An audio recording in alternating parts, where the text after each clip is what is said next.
These motorcycles should never have existed. Half a car engine, a supercharged Harley, and the world's biggest motorcycle made elegant. First up. Could you build one of the world's most complicated motorcycles and leave all the complicated bits on display?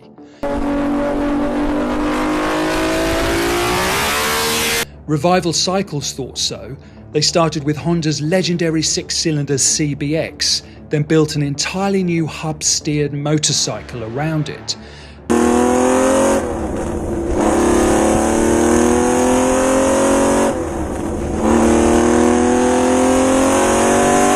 The clever part, most engineers would have hidden all that complexity under sleek bodywork. Revival built the bodywork, then threw it away because they realised they'd be covering up the best thing they'd ever made.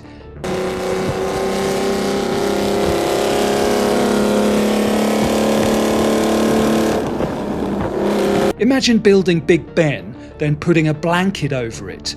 The frightening part, before delivering it, they took it to the circuit of the Americas, fully expecting it might fall apart. Instead, it handled beautifully.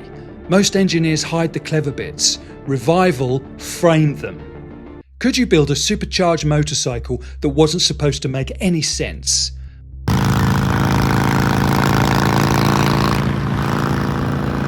Max Hazan thought so. He wasn't chasing lap times or comfort or practicality. He just wanted to build something that made him smile.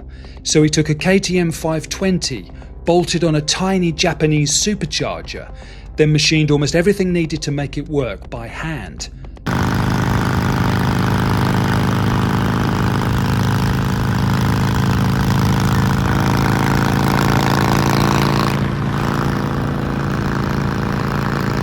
"30 hours, just turning aluminium blocks into parts the motorcycle couldn't exist without.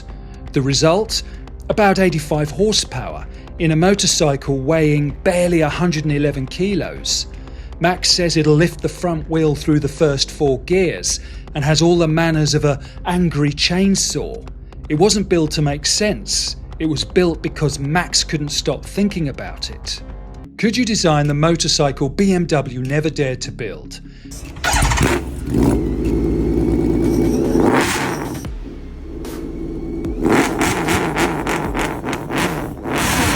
Alexander Buchan thought so. He started with BMW's enormous 6-cylinder cruiser engine, then did something rather unusual. Instead of designing a motorcycle and finding somewhere to put the engine, he designed the entire motorcycle around it.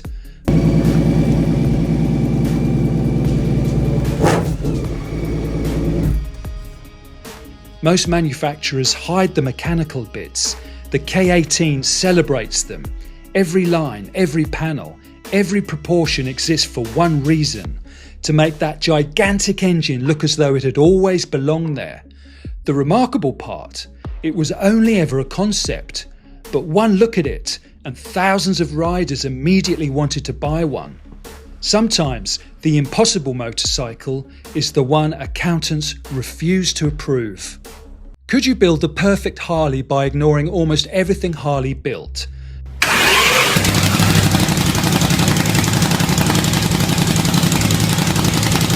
Max Hazan thought so. He started with a 1965 Ironhead engine, then built almost everything else from scratch: the frame, the forks, the wheels, even the giant front brake, because buying parts was never really the point. Then he looked at the enormous gap between the wheels and decided it needed a supercharger. Not because the engine desperately needed one, but because the motorcycle looked like it did.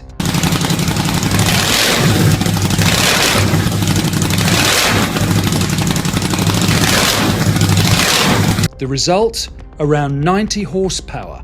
In a motorcycle Max cheerfully admits is completely impractical. Could you make the world's biggest production motorcycle look elegant?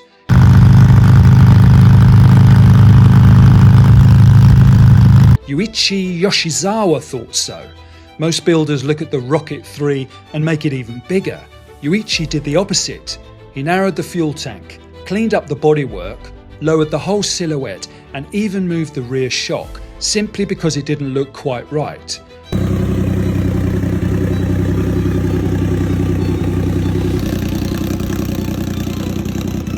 The strange part, it still has the same 2.5 litre engine.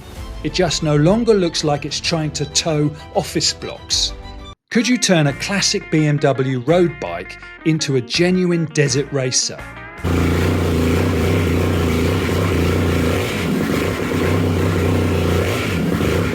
Ben Norton thought so. By day he's a Formula One engineer, and after work he comes home and relaxes by redesigning motorcycles.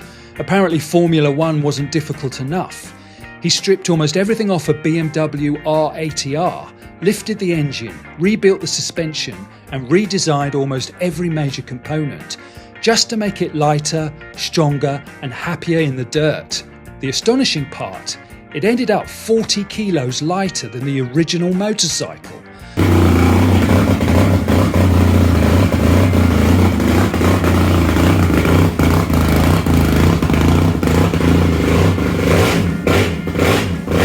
Most people finish work. Ben Norton starts. Could you build a motorcycle using half a car engine? Sebastian Beaupère thought so. He discovered the cylinders from a '64 BMW 700 just happened to share the same stroke as a 1955 BMW R69. On paper, it looked surprisingly simple.